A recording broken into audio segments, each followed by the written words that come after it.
নমস্কার, আজকে আমি বানাচ্ছি ওয়াই মশলা ছাড়া। ওয়াইয়ের মধ্যে বা ম্যাগির মধ্যে মশলা যেটা থাকে তার মধ্যে থাকে আজিনামোটো। এই জন্য আমি এইভাবেই করছি। দেখুন, এইভাবেই করে খাওয়াবেন বাচ্চাদেরকে। স্বাস্থ্যের জন্য এটা ভালো, ওটা ভালো না।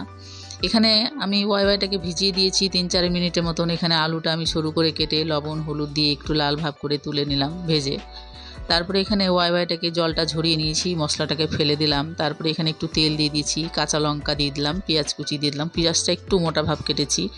এখানে আমি ক্যাপসিকাম দিয়ে দিয়েছি। এখানে আমি দিয়ে দিব টমেটো একটা ছোট সাইজের। আপনাদের কাছে যদি গাজর থাকে গাজরটা অবশ্যই দেবেন। এখানে লবণ দিয়ে অর্ধেক কাঁচা কাঁচা ভাব করে ভেজে নিলাম। ওয়াইটা দিয়ে দিলাম। তারপরে এখানে একটু চিনি লবণ দিলাম স্বাদ মতো, দিয়ে আলুটা দিয়ে নাড়াচাড়া করে নামিয়ে নেব। এটা খুবই ভালো হয়েছে খেতে। যদি ভালো লাগে লাইক শেয়ার কমেন্ট করবেন আর সাবস্ক্রাইব করতে ভুলবেন না। যারা ফেসবুক থেকে দেখছেন তারা একটু ফলো করে দিবেন। ধন্যবাদ।